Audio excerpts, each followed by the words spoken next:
Please do start. It's only for private use, but okay, no problem. Yeah, I notice sometimes that, in pauses or the times in between, suddenly something arises that is not clear or concrete yet, but sensible, or there's a kind of knowing. And I would appreciate if these moments arise that we have the opportunity to go and to listen into these moments again. It's only for this purpose. Yes, yes. Yeah, that's what I find. Sometimes if you just sit with the silence, then something arises, something comes, which has not been thought through in a linear fashion. There's almost a spontaneous arising from some deeper place comes if you just sit silently with things, with questions.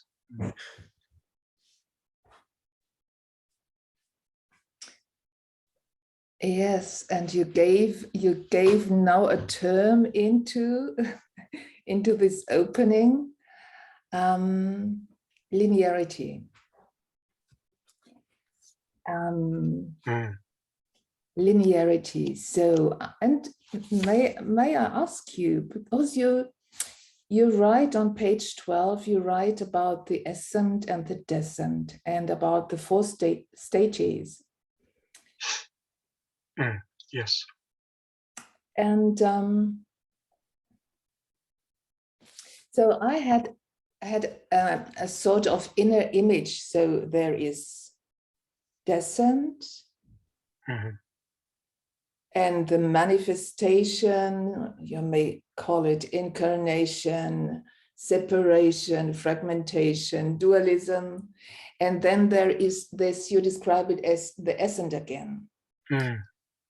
So, but it's simply a question. I would love to explore it with you. When you write about descent, is it in the way that, how would you describe this movement? Is it how does it work? How do you experience it? Maybe when you go with it, when you meditate and contemplate, what is your experience in receiving and integrating or including? Yeah, how do you and as you mentioned linearity, in my mind it's always, we know about the spiral, and from Peter Murray and his thesis about evolution. He brings the polarities together, and the question is there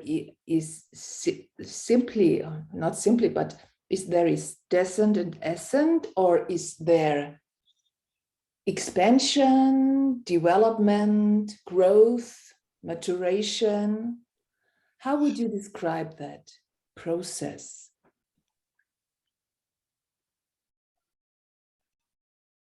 Let me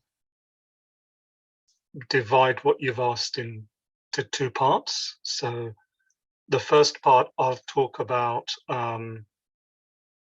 my own experience of how descent and ascent works in my own practice, in my own meditation, self-awareness. And in the second part, I'll try to talk about the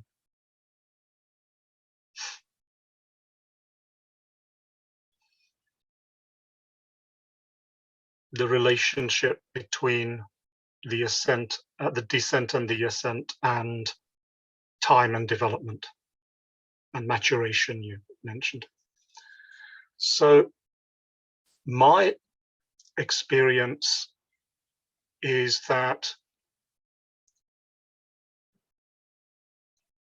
when I'm sitting in formal meditation, or even as I'm going about my day's business and just watching myself.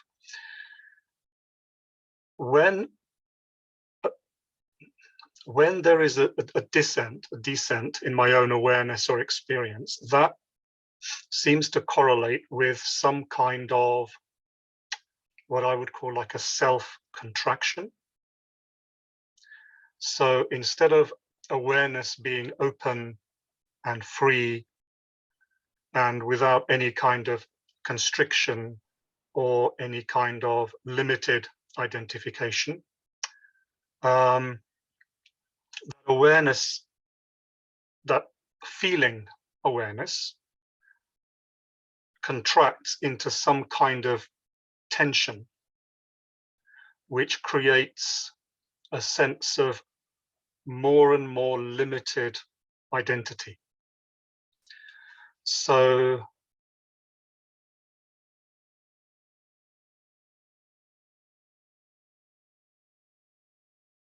if in that state of open awareness, there's no sense of limited identity at all, say, that just an awareness and an identification with everything that is arising,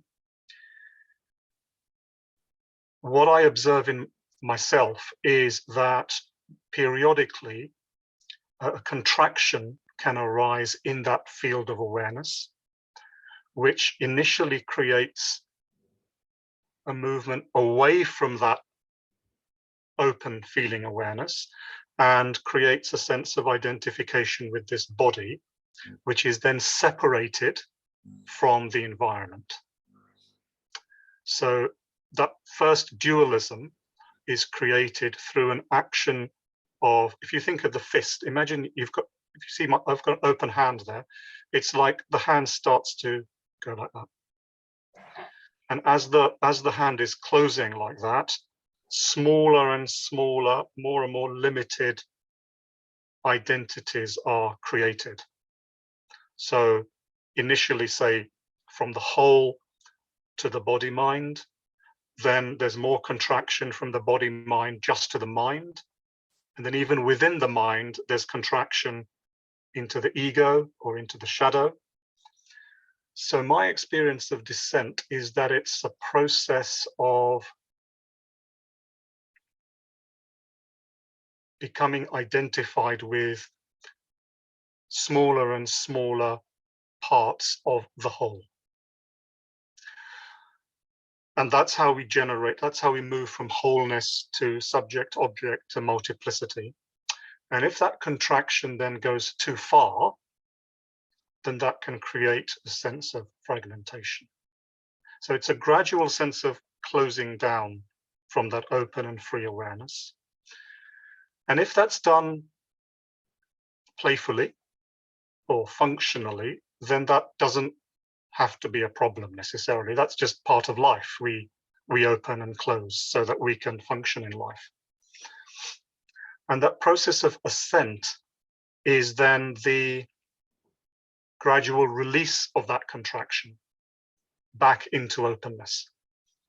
So then we're starting from the ego, opening into the mind, then opening to the body, and then eventually opening to the whole of reality.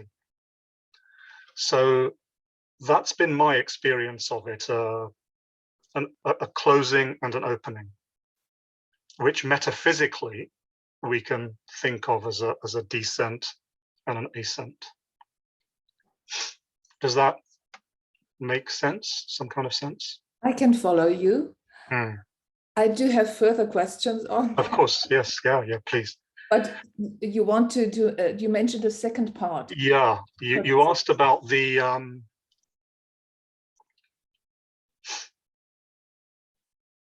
relationship between the process of ascent and descent and time and maturation and development.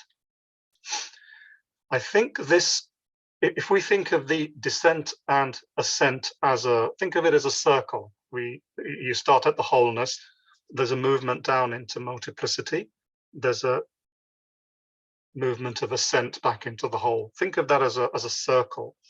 I think that circle happens in different scales. It's like a fractal. That diamond model is like a fractal that happens and occurs in different contexts. So I think at one level, it's happening in each moment. In every moment, there's a descent and an ascent, which means really that the descent and the ascent are not separate. They're happening together. And this is what Peter is alluding to in his evolution model, that involution and evolution are not really separate. So that is, I think, when that circle takes place in every moment. I think there's another sense in which the circle takes place over a lifetime. So we're born into this world, we move away from our original wholeness that we have when we're born or as very young children into a sense of multiplicity, away from that initial embeddedness in nature. And then as we develop through our life, we maybe start to find a way back to that wholeness again as we mature and develop through stages of development. So there you can see the circle across a lifetime. And I think there's a sense in which maybe it occurs across the lifetime of the universe as well. So at the beginning of the history of the cosmos, there's a state of wholeness. We have the act of creation, which we could say is maybe what scientists call the Big Bang. That creates the manifest universe. And in due course, the universe will run itself out and go back into that original state of nothingness or wholeness. So we see this circle happening in all of these different contexts, and they all, in some sense, mirror each other. I think that's how I would see that. Also, when we, in each moment, this is my understanding now, in each moment, if there is a descent and an ascent in each moment, what we go back to at the end of each ascent is not exactly where we started at the beginning of the descent. In other words, when we go back into the whole, it's not the same wholeness that it was one moment ago, because evolution and development is not only happening at the level of multiplicity, but even wholeness is evolving in some sense, yeah? Because what we are experiencing and learning in each moment, those patterns that we create and perceive in each moment, are also being, we take those back into the whole with us, and the whole changes in each moment. So I think wholeness and multiplicity are evolving together. And over longer periods of time, I think that movement of the whole and the part evolving together is what we see in models like, for example, spiral dynamics or integral theory. These different stages of development that are evolving is another way of mapping how the diamond that I talk about is itself moving through time as a fractal that moves through time.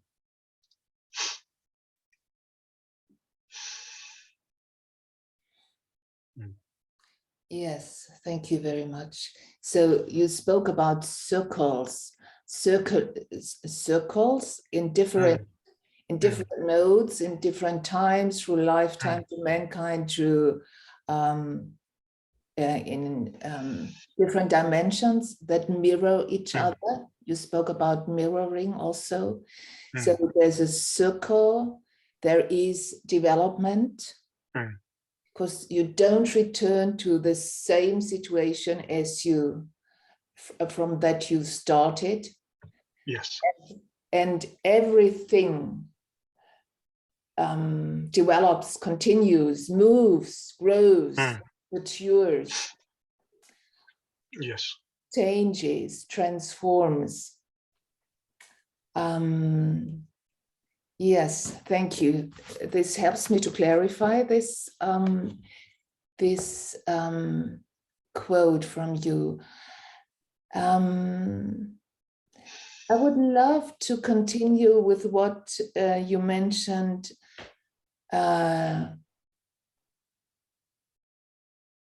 with two terms, with relationship and mirroring. And immediately, so in me arises also dialogue in different ways, and resonance. So maybe we can look what arises in you. So we do have this circle, would you describe it also as evolutionary circle, evolutionary development, or would you find another term more appropriate for this ongoing movement, ongoing development?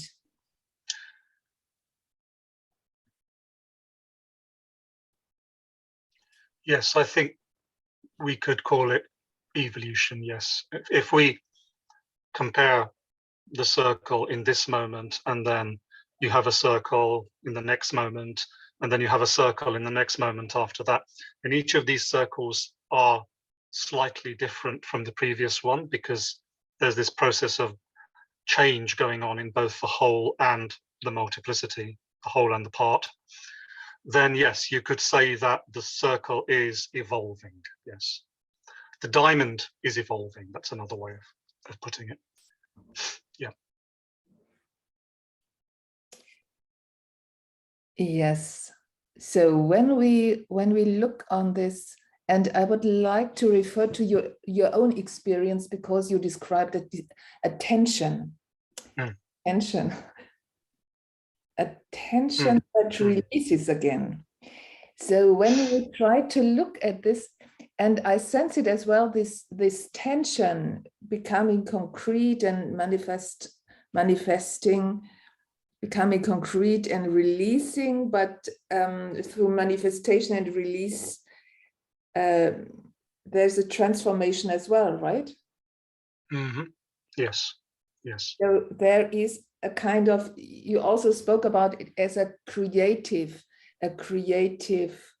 force, or yeah. So, but you mentioned tension and release and cyclical evolution.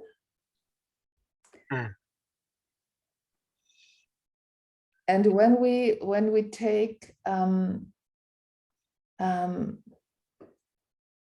the mirroring,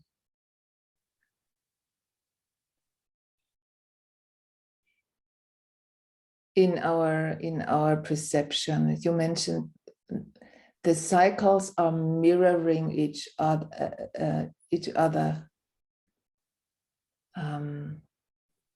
I don't know if this gives anything, but, and we can go on, but I noted it.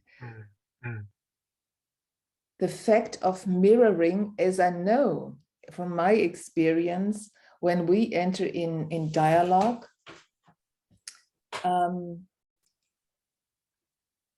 we use the method of mirroring. This might be something completely different, but holding space, becoming present, sharing this presence, creating a space and a field in between, listening into and mirroring the perception is creating, in my experience, is creating new information, or is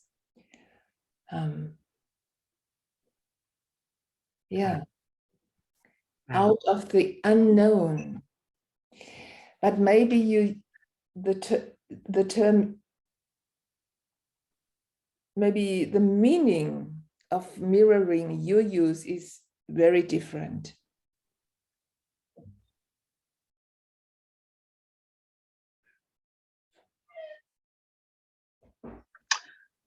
I think they're related. I don't think they're completely different. I think during dialogue, you see, I think we can also see dialogue as another scale, another context in which that similar circle takes place. So this would be interesting. That, I mean, I've talked about how the circle is there in each moment, throughout one's life, throughout the history of the cosmos. So I'm wondering, is that same circle present in a dialogue? When we're having a dialogue, is there a circle, an ascent and descent, a descent and ascent, which is also evolving in each moment? And that is how learning takes place and creativity takes place in that dialogue. Mm-hmm. Yeah. Exactly. It's Yeah. beautiful. And Yeah. there's the tension in between the two, maybe, so it's a speculation, you know. Mm-hmm. But maybe there's a tension between the two persons. They hold the space. They share their presence. So in them, this evolutionary circle takes place. And in between them, there's also a circle that interrelates both. So it is a speculation. It is a speculation. So, but there's when the relation comes in. So when we relate, and when there is a tension, and when there's you described it in your experience, the tension creates a form. We may name it a thought, or a verb, or sentences, or expressions. So when we allow the information that we perceive, that are created through our relatedness, through concretion, contraction, in externalizing, in verbalizing the information of the perception, yeah, that's exactly the question. Yeah, what do you do? You said it already, that it's a creative moment caused through dialogue, through two persons who relate. So it's a speculation. But I'm very, very interested in this phenomenon.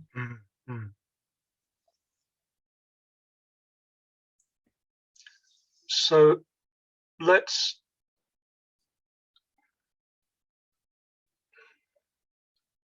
speculate on this a little bit.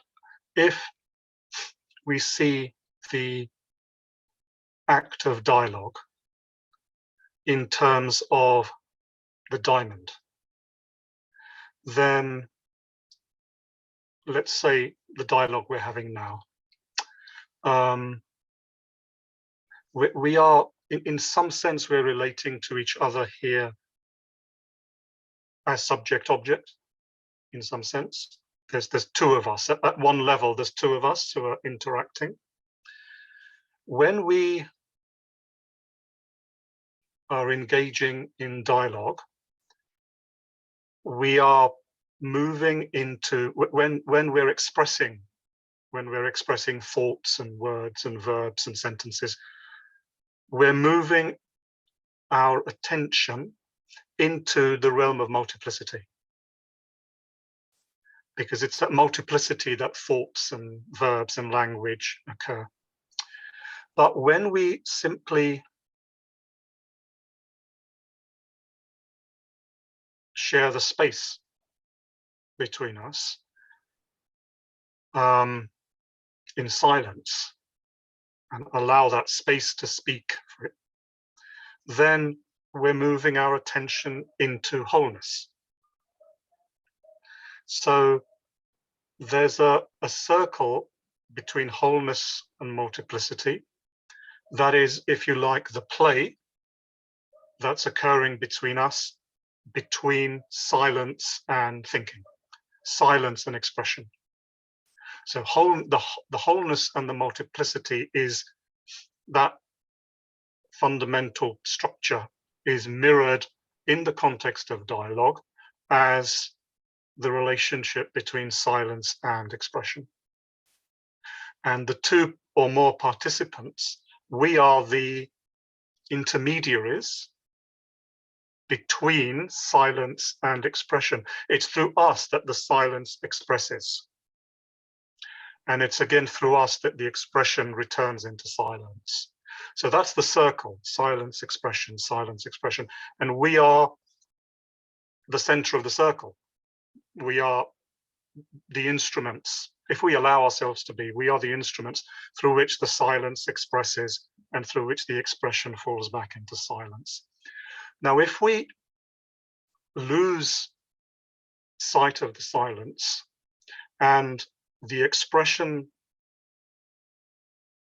runs away with itself without any contact with the silence, then the expression becomes fragmentation. And that's then how we get conflict in dialogue.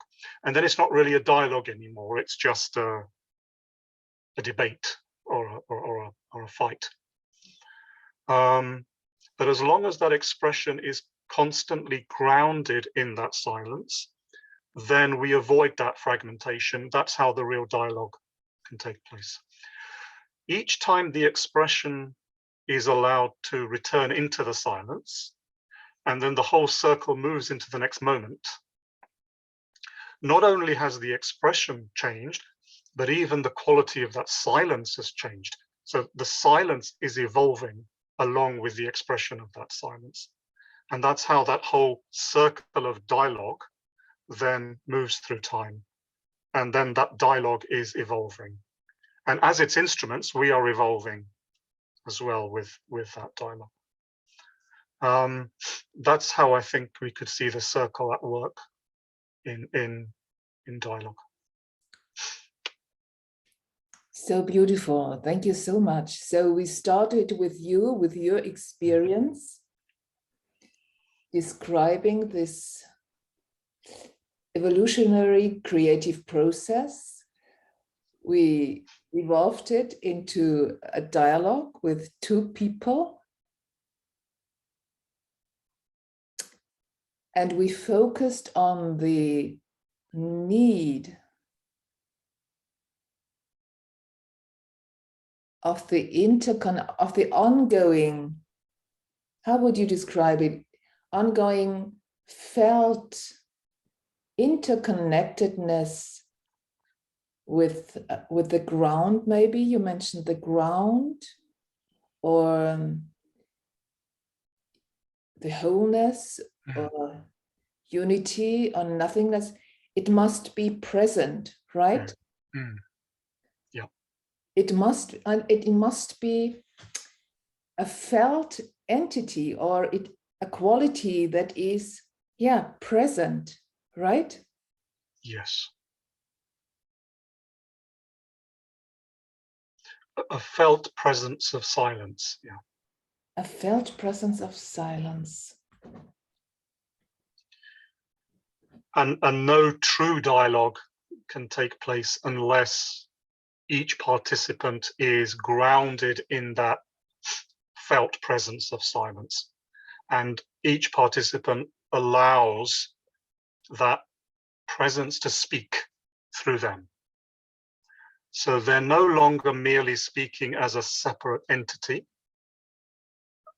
because that becomes fragmentation then. That becomes a debate. Rather, somehow each participant must find a way to allow that presence to speak through them.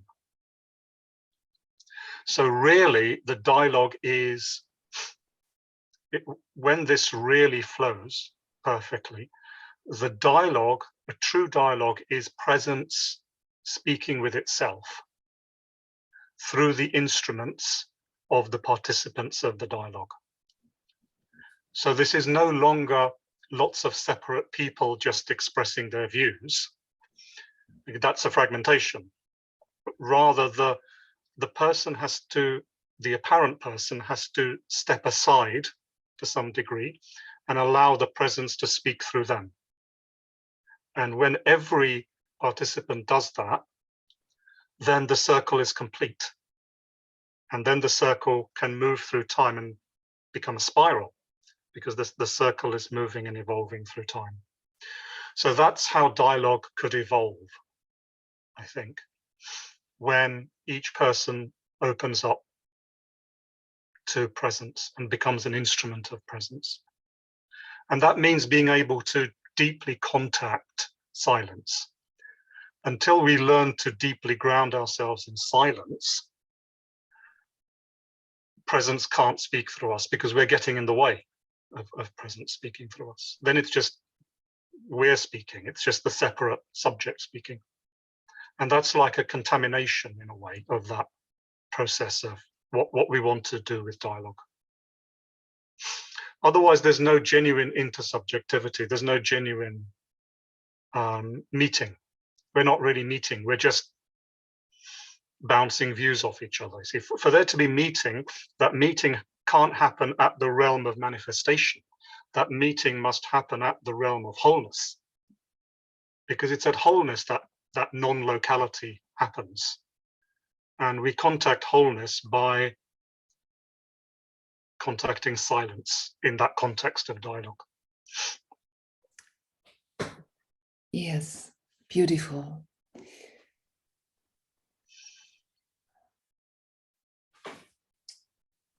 And from my experience, so when presence speaks to presence,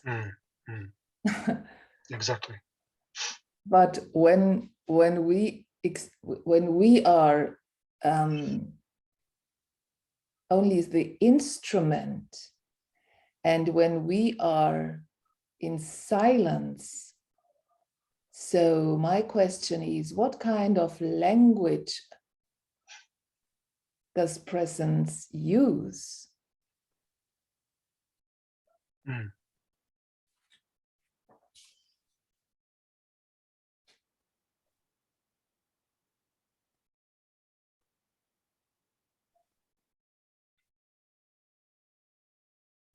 I think the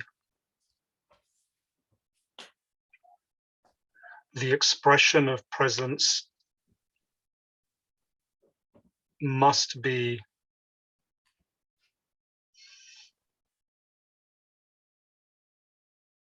in some sense mediated by the level of development of the participants of the dialogue. So in spiral dynamics, for example, if you are having people, individuals who are, say, using the spiral dynamics language, say at green, who are having the dialogue, or you're having participants who are turquoise or higher who are having the dialogue, the expression may be that slightly different, because that purity of presence, before it reaches expression, has to be filtered through those subtle structures that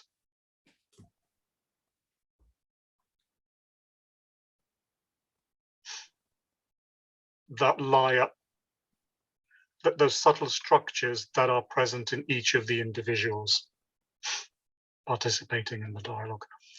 I don't, for presence to express itself, it must express itself in some form, and form is evolving.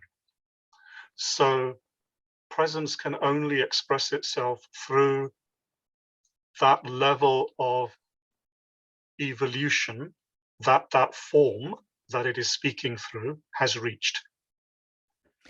So it is dependent on the structure of consciousness or the level or the stage of consciousness. Yeah. And when you speak, for example, of green, so this person on this level green will speak through feelings, through emotions, being touched by the heart. While another person on the level of purple is more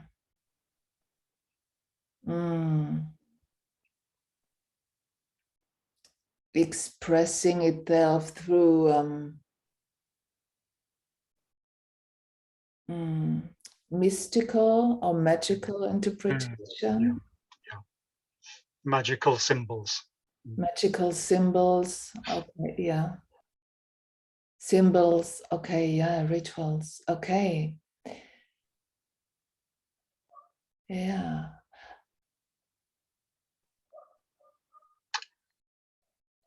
I also suggest that the more highly developed the structure is, maybe the more easy it is for presence to speak through that structure, because that structure will have sufficient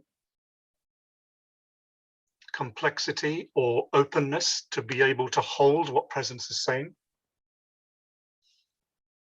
So individuals at blue may find it, or red or blue, may find it more difficult to have this kind of free presence dialogue than individuals at turquoise. That's my speculation, because as the stages develop, that greater openness in the mental, both physical and mental structures emerges. So I think maybe green is the level where people might start to take this possibility of this kind of dialogue really seriously for the first time, maybe. Although it may occur in different forms earlier as well, but they may not call it dialogue. There may be other words for it. Like you said earlier, rituals. So Rituals, yeah, shamanic rituals may have been how purple engaged in expressing presence. So every structure expresses presence in its own way. So the shamanic ritual could be how purple expresses that presence. And if you have the entire tribe participating in that magical dance, and if that's done with purity, without contraction, then you have a circle of dialogue at purple. And maybe these circles of dialogue change their form as higher structures emerge. And this is also another example of the circle evolving. Dialogue evolves through these different forms.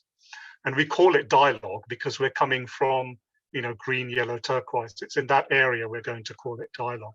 Earlier stages may call it something else. But it's still that same circle of reciprocal exchange between silence and expression. Yes, that's beautiful. And what came in my mind is another quote from you when you speak about the thinker and the thought, the observer and the observed. And so when we relate these quotes to the presence of the presence, and when we speak about consciousness level, integral, so yellow and turquoise, my question is it sufficient to speak about the the observer and the observed. And you write also about this, you know, that in fact about the Trinity, about this sort of elevation. So you are, there's a higher level from that you observe yourself as being observed as well. But my question is also, is it the mind alone, or is it also the subtle, okay, thoughts are also subtle, but is it also the whole body perception that is available on this level, on this level of consciousness? Do you understand the point, what I try to make? I understand, yes. I think I understand. The dualism between subject and object can take place at many different levels and in many different ways. So the thinker and the thought is just one version of that subject-object distinction. But another version of that is the body and the environment. So you could have a whole body, what Ken Wilber calls the centaur, the whole body-mind integration, that bodily presence that entire bodily presence can be the subject. And then what that body is sensing within itself and in the environment can be the object. So the subject-object occurs in many different levels and many different contexts. And each of these distinctions is grounded in this deeper wholeness. And each of these distinctions needs to be observed in some sense in order to go back to discovering that wholeness. And with David Bohm, in his work, he very much, he puts a lot of emphasis on the thinker and the thought distinction, which he got from Krishnamurti, who also talked like that a lot. But yes, at a deeper level, there is the whole body is the subject. So there is a whole body. The whole body becomes the observer, and then everything that's arising in experience becomes the observed. So it's that same subject-object distinction, but in different contexts and at different levels.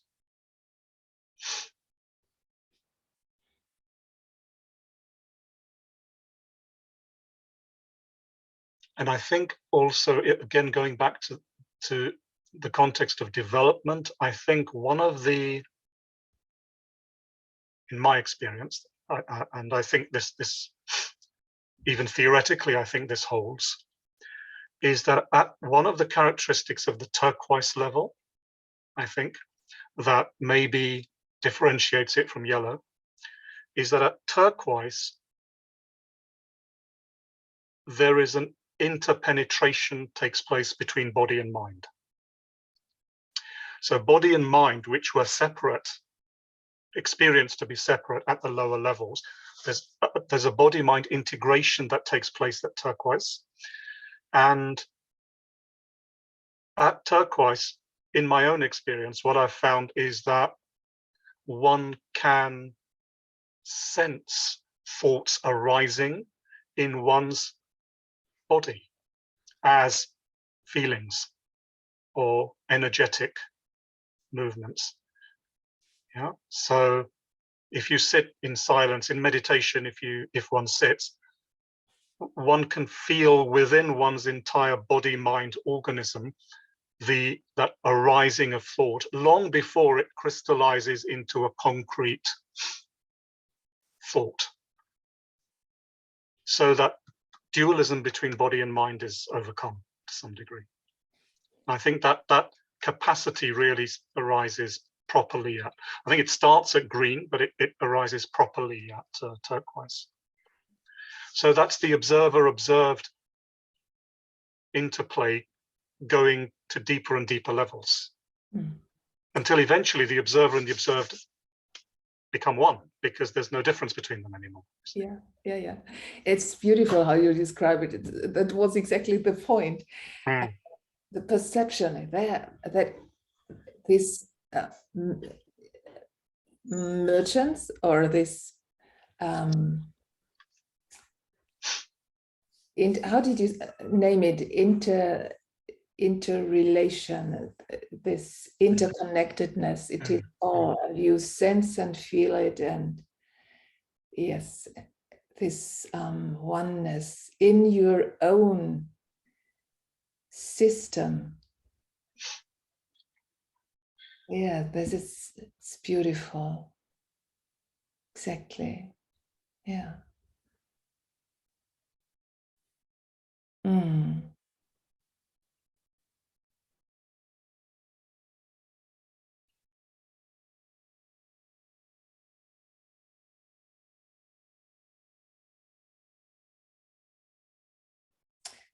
I could sit with it, with this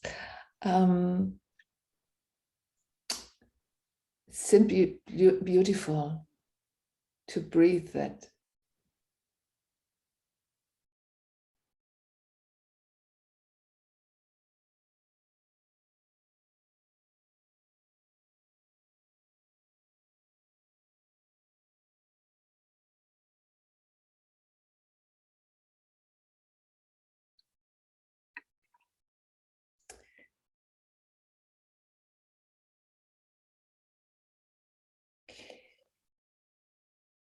Nish, I would love to have a look on resonance and mirroring.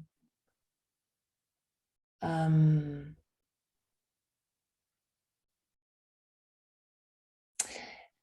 I have the experience that the clearer you are, your instrument is, the more resonance, the more transparency, the more fluidity is in the field, or I don't know how to name it.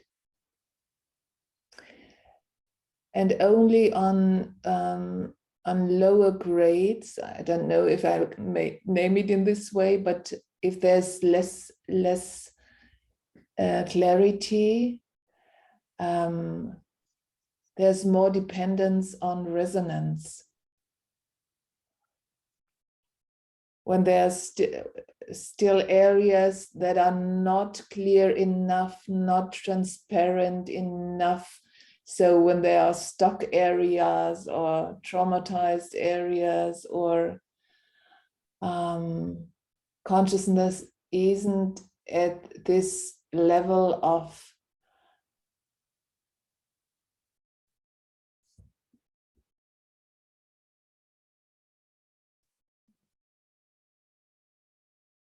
I don't know how to name it,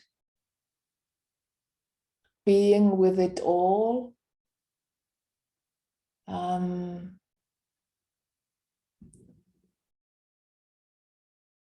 Resonance plays a role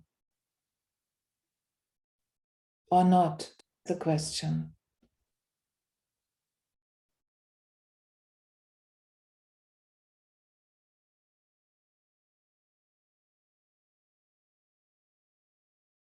Resonance and dissonance. So when energies correspond, or when there's an attraction, or when there is a disturbance,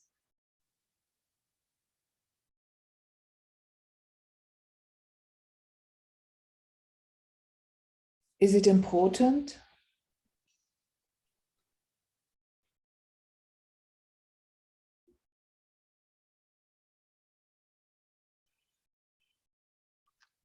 You mentioned earlier about if there's a lack of clarity or some lack of transparency somewhere. if we think of that, if we go back to the analogy of the circle, if in each moment there's a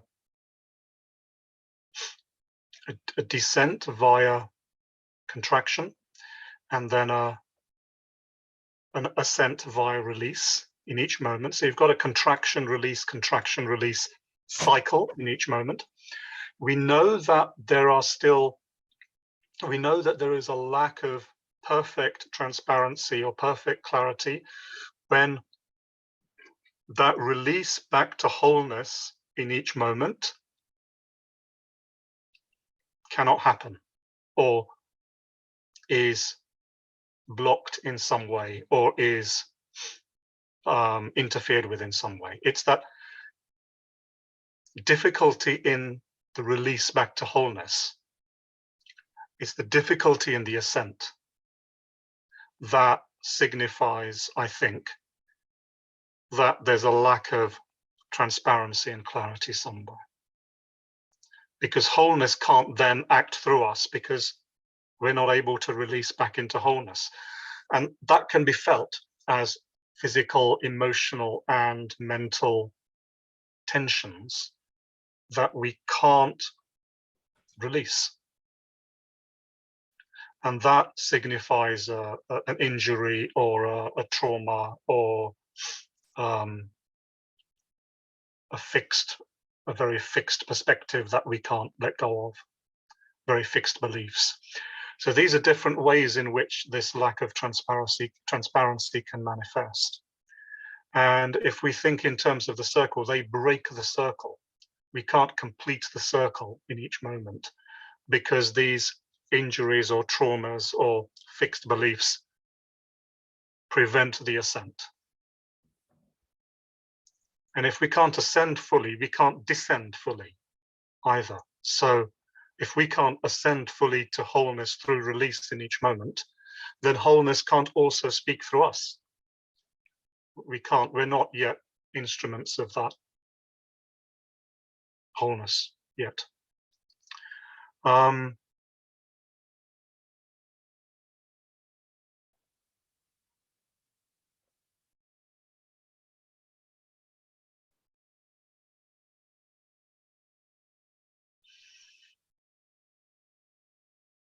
Yeah, that's all I'm getting at the moment. Thank you. This is really new information for me and a new way of seeing it. Thank you. Yeah, the interdependence of the descent and ascent. So, yeah. And when there's no return possible, stuck energies resonate with others, maybe on the same level or who have same issues or similar issues or very interesting. So the circle needs to complete itself. Yeah. And what came to my mind as well is when the circle gets the chance to complete itself, it is also maybe, yeah. The future is always present. What does that mean? Because I'm in the flow, because I'm always in the moment, I'm always in the present. The future is always in the present. I'm always fully here and now present. So future is already here because I am within.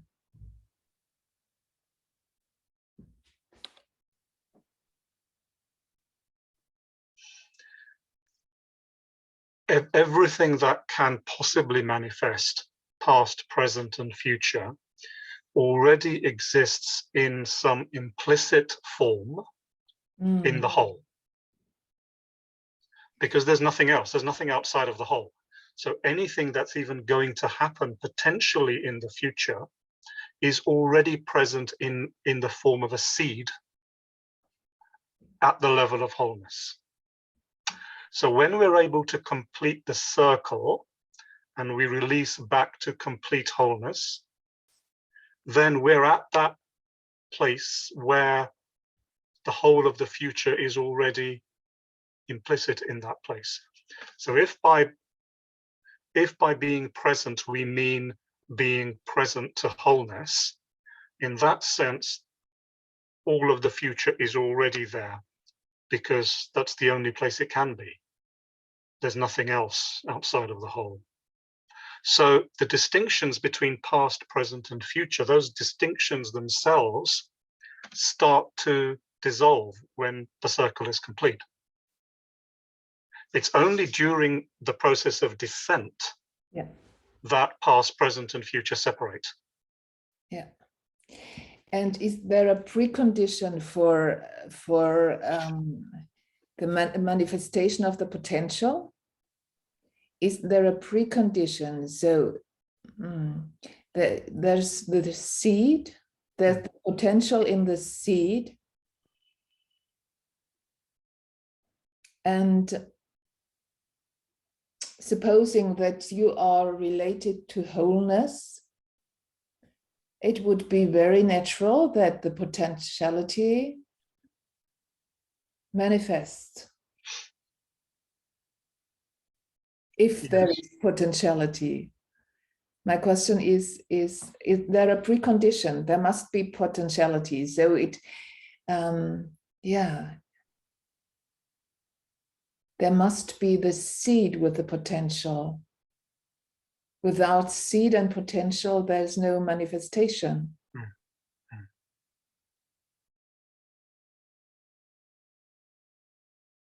I think the precondition for the next moment to manifest is the true completion of the previous moment. If that previous circle completes itself truly, then that possibility, or even certainty in some sense, is there for the next circle in the next moment to manifest. Wow, this is also a new insight. So first the previous, or the actual circle has to be completed, fully completed. Only this full completion allow to enter into the next phase, the next circle. Wow. But this makes sense, yes. And I think this is what shamans refer to as destiny clearing. You're clearing your possible destiny through future circles by truly completing the present circle. Otherwise, you're not truly manifesting what you could manifest. This is the way shamanic healers will talk about this. So it's a magical, mythic way of talking about it. But in mythic terms, you're not fulfilling your destiny because you're not allowing the seeds of your own manifestation to take full fruit, because you're not completing what you have right now. You're not completing that circle now. So the future circles that are waiting for you cannot also manifest and complete. So this is why clearing one's own stuff is so important, because that's the only way one can really manifest what one's true calling is. Wow. Yeah. Wow. This is a deep insight. Oh, wow. Thank you. Yeah.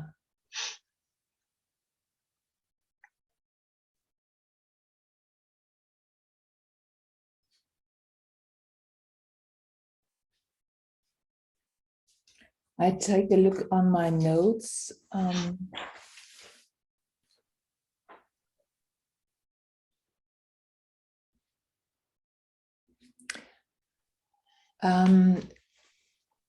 Yes, I do have another question. This is more I'm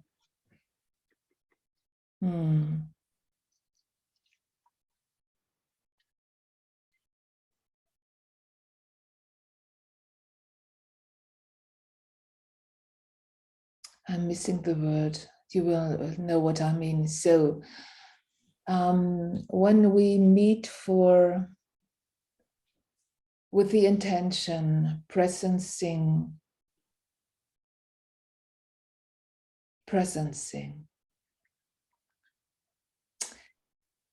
and it's a question, is it possible that we enter the circle with an intention, with a question we are holding?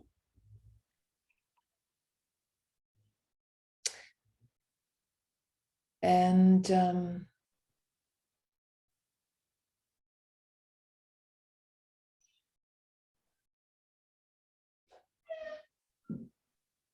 yeah, with the intention, listening deeply into the information, into silence, or in the talk of the presence, to receiving the information we need to go to make together next step.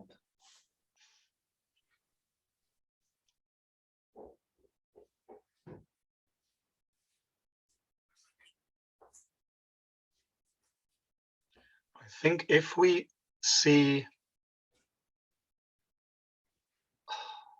the passing of time and the movement of development as a dance that's taking place between the whole and the part. So wholeness is manifesting as the parts, and you and me, we're parts. And the parts are then completing the circle by returning to the whole. And we do this in many different contexts. Then if we say, can we enter this circle with a question or an intention? I would say yes, because where is that question and that intention even coming from? It's ultimately coming from the whole in the first place. The whole is asking the question. The whole is manifesting the intention through us, through descent. And then we are returning that question and intention back into the whole. And then the whole answers the question or intention in the next iteration of the circle back to the part. And then we return the answer or action back to the whole. So the whole and the part are asking questions, laying intentions, answering questions, actualizing intentions together as these circles progress. So the whole is learning through us just as much as we are learning through the whole. Speaking in blue theological language,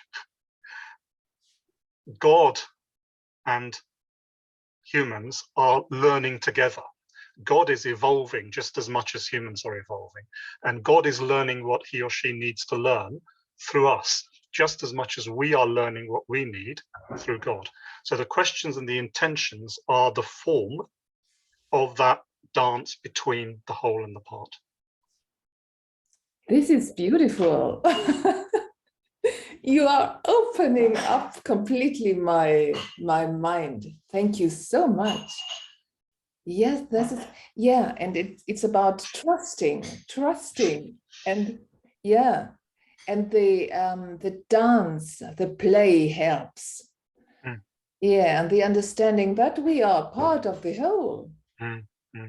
And the whole speaks through us, and we are nourishing each other, informing and growing and developing together. Oh, wow. And the whole needs us just as much as we need the whole. And that's where we get our true, what's the word? That our true value and affirmation as human beings from. We don't get our true value by competing with other human beings and beating them or winning. That's fragmentation.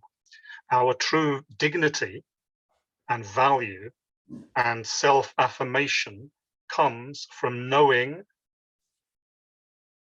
that we are contributing to the whole just as much as the whole is contributing to us. It's our relationship to the whole that gives our meaning to our life, much more than our relationship to other manifest parts. So that's where we find meaning, by completing the circle and realizing that we're participating in this dance with the whole. That's where the true meaning of life comes from. It's the dance of Shiva and Shakti. Yes. Yeah. Beautiful. Yes, that's it. Yeah. That makes I used to work with a teacher, and I asked him, or someone asked him, what's the meaning of life? And his answer was Shiva Shakti is the meaning of life. And this is how I'm understanding that, what that means.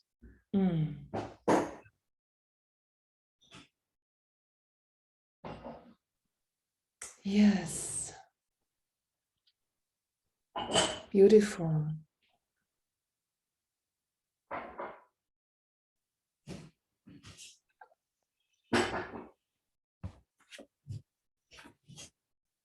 I look on there's been so much of that in this dialogue, just this dialogue we've been having. There's been so much of things arising spontaneously out of that space. Yes, it's very much inspiring. I really love it.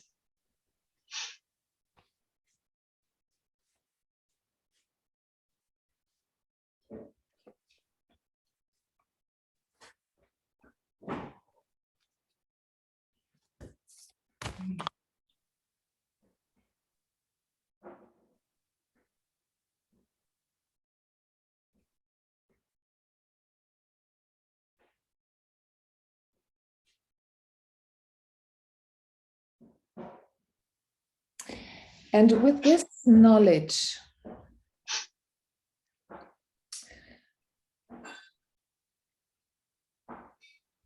one must change the daily, or integrate all this knowledge in daily life to feel this relationship to the whole, to feed and to presence. So it is, presencing means always presencing. Yeah.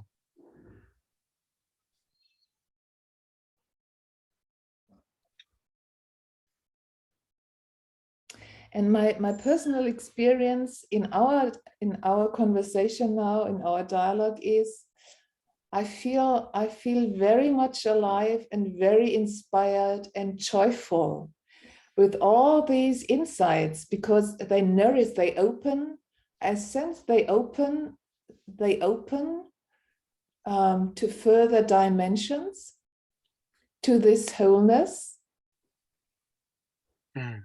And my feeling is I feel lighter, in a way, easier.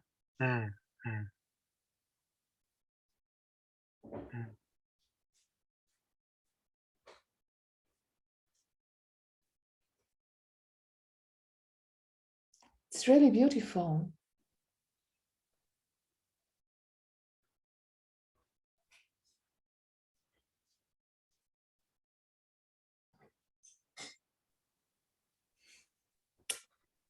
I would have a lot of more questions, but I feel that we are at a point with the dance of Shiva and Shakti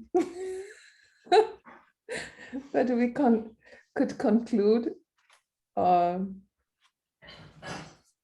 I'm happy to meet again at some point and continue if you would like to do that.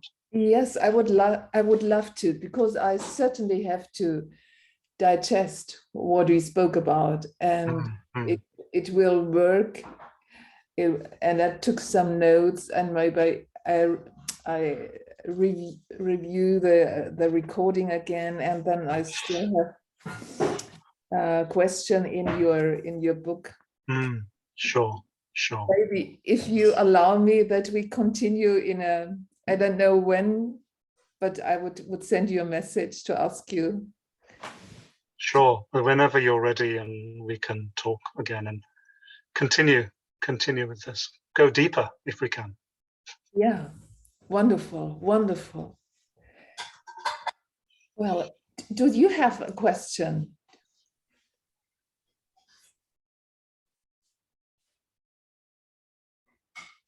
No, I think we've reached a good point. A good point. Yeah. Wonderful. So I thank you so much. Oh, you're very welcome. You're very welcome, and thank you for inviting me to this. And yeah, I hope this is the beginning of several dialogues we can have over time. Wonderful. Wonderful. I appreciate. If you stop the recording for one moment, and then I'll just ask you something. Yeah.